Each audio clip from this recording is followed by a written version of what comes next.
Shalom, salam sukacita untuk kita semua.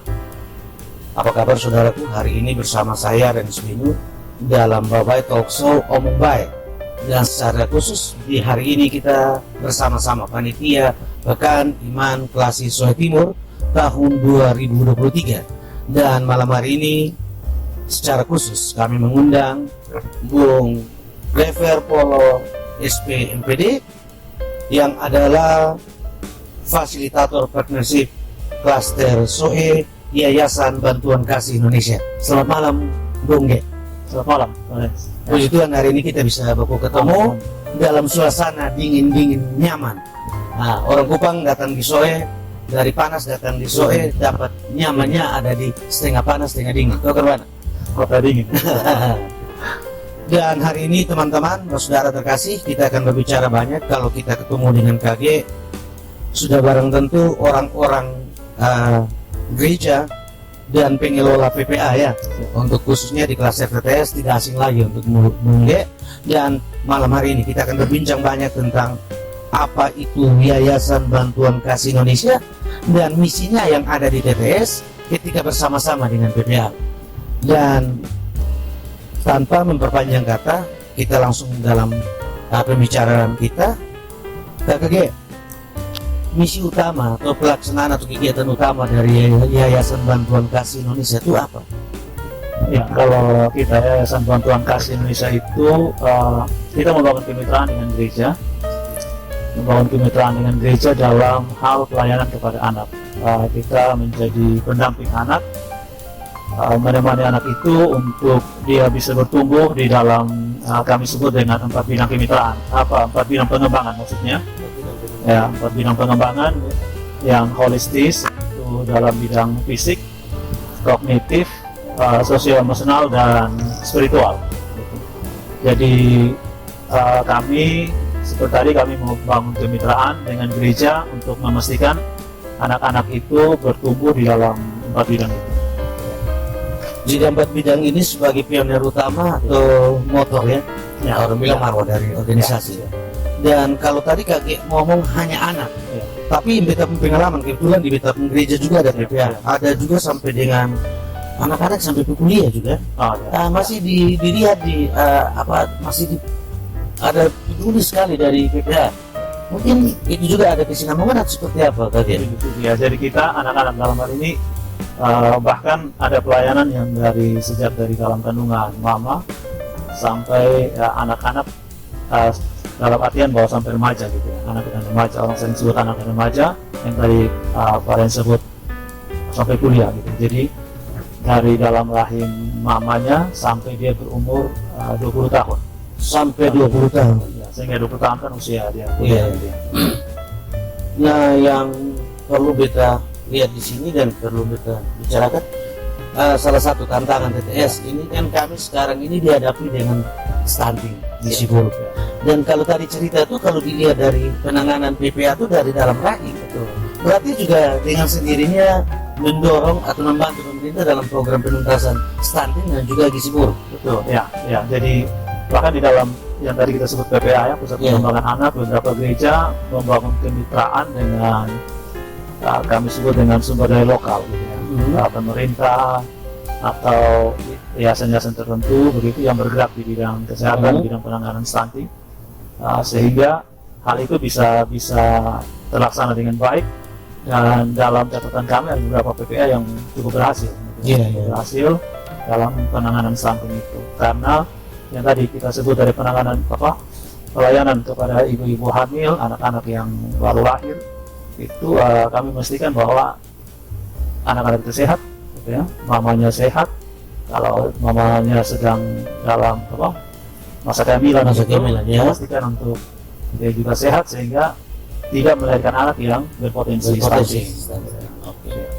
Oke, menarik sekali ketika kita berbicara tentang bagaimana PPA betul-betul peduli sekali terhadap anak-anak. Nah, yang kita lihat ada juga bagaimana PPA dalam merekrut atau apa yang menjadi orang tua asuh atau apa namanya. Ini kan kita lihat ada anak-anak yang masih kecil, masih balita, ada yang sudah ini, dan seringkali di gereja-gereja itu diumumkan bahwa PPA ini menerima atau akan direkrut atau ini seperti apa tuh? Ya. Memang karena kami, misi kami yang tadi sebut itu menolong anak-anak dalam konteks kemiskinan gitu ya. Kalau kita, karena basic kita kepada firman Tuhan Alkitab, kalau kita lihat di Alkitab itu bicara kemiskinan, konteksnya kebanyakannya kepada ekonomi. Tapi kita sadar betul bahwa akibat kemiskinan ekonomi, anak-anak, apalagi mereka anak-anak gitu ya, seolah-olah terabaikan gitu, tidak punya hak, katakanlah hak politik, tidak bisa mengambil keputusan-keputusan dan lain-lain, terpinggirkan menjadi kaum-kaum marginal begitu, sehingga mereka, potensi mereka untuk bertumbuh sebagai manusia yang seharusnya atau anak yang seharusnya yang punya talenta yang Tuhan berikan itu sangat minim sekali. Nah, di dalam semangat kami itu kami sebut dengan melepas anak dari kemiskinan dalam nama Yesus, dalam nama Yesus, sehingga tentunya anak-anak yang direkrut itu apa ya, dia kategori miskin, ya, kategori miskin, dan ada beberapa syarat. Kalau dia miskin, berarti konteks itu adalah orang tuanya juga miskin. Kalau dia miskin, ada kriteria tertentu yang harus dia penuhi, yang kami gunakan, kami sebut dengan PPI, yaitu satu indikator kemiskinan yang dipakai di Indonesia. Dan kalau dia masuk secara kriteria itu, maka dia bisa direkrut menjadi anak PPA yang bisa kita layani dengan 4 bidang tadi. 4 bidang. Yang menarik, apakah anak-anak yang akan direkrut itu hanya yang beragama, minta maaf ya, dalam tanda petik, apakah dia itu cuma beragama Kristen ataukah semua masyarakat? Ya. Nah, karena kita kemitraan dengan gereja, tentunya kita berharap anak-anak itu ada dalam lingkup gereja itu. Ya, tapi kalau misalnya karena alasan tertentu sehingga katakanlah tidak cukup ya, tidak cukup kuotanya di situ, maka terbuka untuk anak-anak dari dalam agama apapun, sepanjang orang tuanya menyetujui atau komunitas-komunitas di mana anak itu ada menyetujui, sehingga karena tentunya kita ingin membangun kemitraan dan melayani anak-anak tanpa ada konflik yang lain. Dan sebab kalau konflik itu muncul, tentunya pelayanan ini tidak akan optimal. Jadi sesungguhnya tidak eksklusif ya hanya untuk gereja, tetapi untuk dalam lingkungan. Ketika kuota kita memang masih mencukupi, maka bukan hanya orang-orang gereja saja, tetapi masyarakat seputaran itu, dan disetujui dan diterima oleh dalam komunitas. Itu tidak ada persoalan. Kita berbicara tentang siapa yang akan direkrut, apa yang sekilas tentang pelayanan, apa yang dilaksanakan, dijalani oleh anak-anak kita. Untuk TTS, sudah ada berapa PPA yang ada di TTS, Kak? Sejauh ini sampai hari ini kita punya 15 PPA yang kita sebut PPA existing, gitu, PPA yang sudah lama. Usia PPA itu mulai dari 3 tahun ke atas sampai bahkan ada yang sudah 40-an tahun. Dan baru dalam 1-2 tahun terakhir ini kami coba membangun kemitraan lagi dengan 5 gereja mitra yang baru, atau kita sebut 5 PPA, sehingga total sekarang di TTS, kalau kita sebut dengan Molo, Amunuban, dan Amnatun, kita sudah punya 20 PPA. 20 PPA. Kurang lebih berapa anak-anak kita yang sementara ini dalam binaannya PPA? Kurang lebih antara 3.000 sampai 3.500 luar biasa. TTS. Artinya tanpa kita sadari, Yayasan Bantuan Kasih Indonesia sudah begitu mensupport anak-anak kita, masyarakat TTS terkhususnya itu ada kurang lebih 3.000 orang ya. 3.000 orang, dan kalau dari 3.000 itu ada 1.500 saja yang masuk kategori stunting, maka luar biasa. Terima kasih untuk PPA yang sudah membantu pemerintah Kabupaten Timur Tengah Selatan. Yang berikut, GAG tadi tentang kesehatan, tentang bagaimana perlindungan kesehatan untuk penuntasan stunting, pendidikan anak-anak. Kita lihat juga, nah di PPA itu ternyata ada dikembangkan pengembangan talenta dari anak-anak kita. Itu masuk di 4 pilar itu, salah satunya yang mana tuh, Kak? Kalau kita kan tadi ada fisik ya, fisik, kognitif, sosial emosional. Kalau fisik itu tentunya kita tahu ya, bicara soal penampilan dia, kesehatan dia secara biologis dan lain-lain. Kognitif berarti kepada pengetahuan dia, dari tidak tahu menjadi tahu. Di situ ada masuk yang tadi disebut keterampilan di situ, dan kita berharap anak itu dia memiliki keterampilan yang bisa menghasilkan pendapatan bagi dia sendiri. Kenapa? Karena kita tahu latar belakang dia kan miskin. Betul. Ya, kita tidak berharap dia masuk miskin, keluarga miskin lagi. Itu kan ya bilang kita gagal. Mempertahankan posisi ini. Ya, gitu ya. Kita berharap dia masuk miskin, dia keluar kaya. Kaya dalam hal apa? Ya tadi bisa secara ekonomi, yang tadi secara fisik, Ya. sosial emosional, itu bicara soal bagaimana dia membangun relasi dengan orang lain. Iya, betul. Seperti itu, dan spiritual ya. Dia kaya secara spiritual, dia bisa mengenal Tuhan dan dia bisa bertumbuh sebagai dalam konteks kita kekristenan sebagai anak-anak yang mengenal dan mengasihi Tuhan. Luar Dengan biasa. Yesus Kristus. Jadi tanpa disadari dalam PPA sudah terjadi pemuridan. Ya. Pemuridan untuk anak-anak kita luar biasa. Oke. Tadi beta dengar untuk TTS ini sudah ada 20 dan barusan ada peresmian 5. Jadi sebelum 12 Tambah 5 20. Menarik. Kalau omong ini maka semua jemaat Ya. pasti kepingin untuk bikin PPA. Pastilah, Ya. pasti kepingin. Bocoran nih Kak. Syarat untuk bisa mendirikan PPA. Memang cerita tadi ada beberapa gereja dalam hal ini pendeta atau mungkin jemaat-jemaat yang apa ya, katakanlah pemerhati anak-anak gitu lah, yang senang kepada pelayanan anak-anak, coba dekati saya dan tanya-tanya gitu. Tentunya kita di yayasan kita punya kriteria gereja-gereja mana yang bisa kita bangun kemitraan. Sudah pasti gereja itu peduli pada anak-anak, sudah pasti, karena kita fokus pelayanan pada anak dan remaja dalam hal ini ya. Kemudian gereja itu benar-benar membutuhkan kemitraan, karena kita tahu juga kan ada gereja-gereja yang katakanlah sudah mapan, jadi tanpa kerjasama pun dia bisa pelayanan. Kalau kita bergabung di situ kan tanda kutip bisa mubazir gitu ya, karena dia sendiri mampu. Nah kemudian gereja yang tentunya kalau kita bicara tadi ada kuota, berarti kuota anak-anak miskin itu cukup untuk itu. Karena kemitraan kita ini bukan berlangsung hanya 1-2 bulan atau 1-2 tahun, Tapi dia berkelanjutan. Jadi misalnya katakan lagi nih, di situ anak-anak yang masuk kategori miskin cuma 5 anak, ya kan sayang, gitu kan? Dan kita 1 tahun selesai ya untuk apa? Gitu kan? Dan kita berpikir jauh ke depannya tadi, anak-anak dari katakanlah dari mama sampai 20 tahun, berarti ini kan dia berkelanjutan. Nanti kalau misalnya anak-anak tadi katakanlah cuma 5-10 anak, lalu dia sudah umur 10 tahun, 12 tahun, tidak lagi yang di bawahnya. Betul. Jadi kita selesai ya, terputus begitu. Nah, jadi itu ada beberapa kriteria yang perlu dipenuhi. Begitu. Nah, oke Kak. Tadi ada jemaat yang mapan, kemudian daya dukung dan potensi pertumbuhan. Nah, bagaimana kalau memang ada dalam satu lingkungan, misalnya dalam satu kecamatan Kak, ada satu gereja yang dianggap memang dia menjadi pionir di tempat itu, tetapi sebenarnya pergumulan dalam jemaat tersebut itu luar biasa, sangat-sangat membutuhkan PPA. Dan apakah memang bisa dibuat seperti kalau di sekolah ada kelas jauh, atau kelas paralel? Apakah di PPA bisa seperti itu? Ya, kita ada punya satu program yang namanya seperti itu, kelas jauh, kita sebut aneks. Oh, aneks. Jadi kalau di beberapa PPA yang saya tahu mereka sudah punya kelas jauh. Ada teman-teman yang di PPA-nya di Kota Kupang, tapi kelas jauhnya di sekitar Soai sini. Iya. Jadi itu memungkinkan. Karena memang kita berharap kemitraan dengan gereja ini membuat gereja bisa mandiri.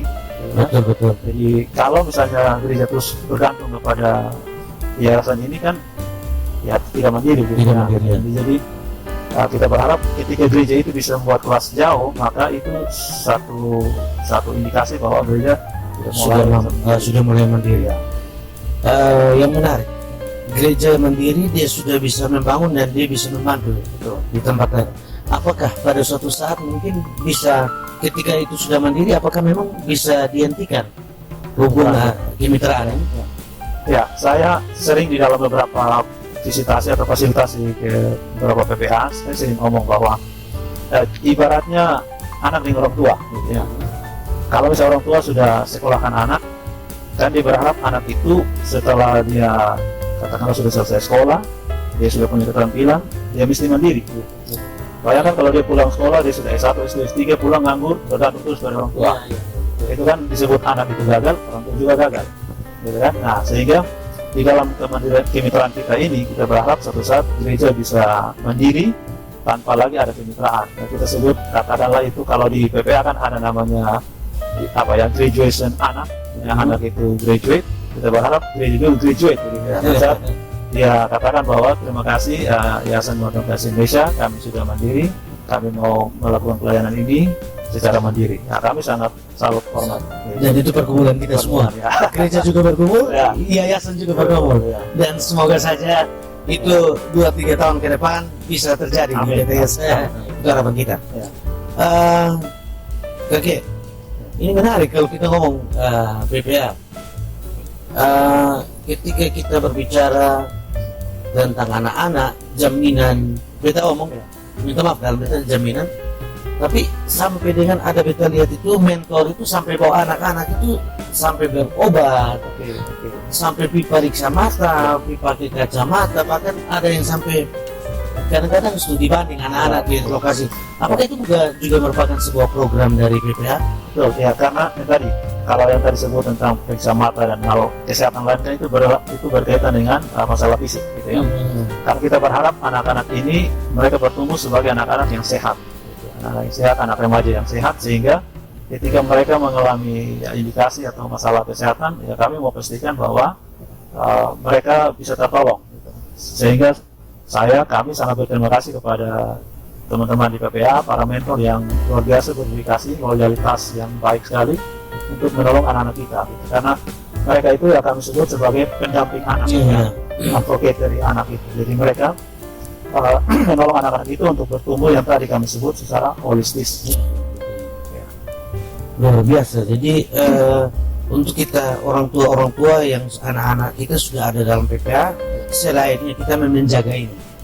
Sungguh ini adalah sebuah anugerah, sebuah berkat, dan yang jelas kita tetap berdoa sekiranya dari yayasan, mentor-mentor kita yang ada di PPA kita masing-masing selalu diberikan damai sejahtera dan sukacita. Luar biasa yang tanggung jawab yang diberikan. Yang berikut, ini beta lihat ada juga anak-anak ini menulis surat. Menulis surat itu untuk apa tuh, Kak? Nah, mereka itu mereka punya, katakanlah, orang tua, mereka ada orang-orang di luar sana yang peduli kepada mereka dan mendukung mereka, mendoakan mereka, memperhatikan mereka, sehingga ya seperti katakanlah budaya kita lah ya, saling berterima kasih dan saling ya bagian dari terima kasih, bagian dari menyampaikan bahwa kami sudah menerima perhatian, kami sudah menerima doa dan sebagainya, dan menciptakan inilah keadaan kami, inilah pertumbuhan kami anak-anak itu. Oke.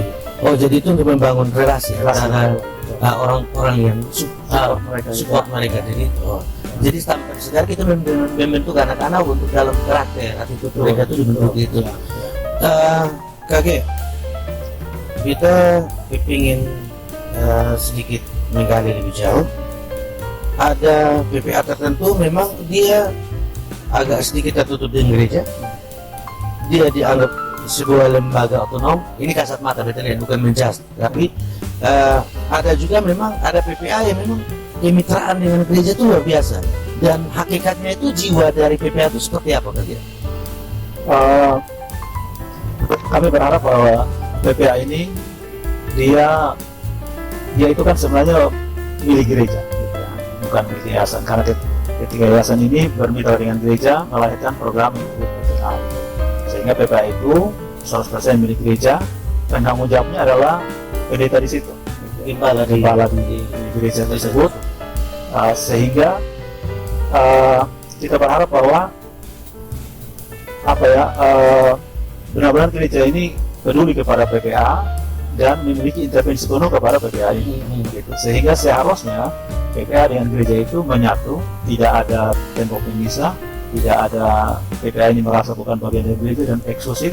Kita berharap tidak seperti itu.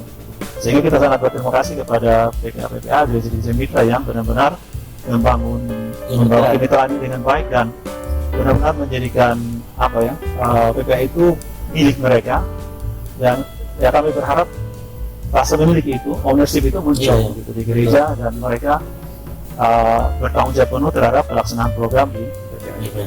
Tapi ya yang jelas dalam batasan-batasan itu, dengan batasan yang sampai 15-an juga dari gereja masuk intervensi total, akhirnya jiwa dari PPA sendiri, visi misi PPA juga harus diintervensi, itu juga kurang bagus. Jadi luar biasa, dan harapan dari BPA sendiri ke depan itu seperti apa? Ya, kami berharap bahwa di dalam kemitraan ini seperti tadi bahwa gereja akan bergerak kepada mandiri. Kalau saya tanda kutip ya, minta izin menggunakan kata misalnya ketergantungan itu ke yayasan ini tidak artinya makin perlahan-lahan, karena makin mandiri berarti tidak tergantung ya. Jadi karena apa ya? Memang ketika kami membangun kemitraan ini kami tidak tentukan sampai berapa lama.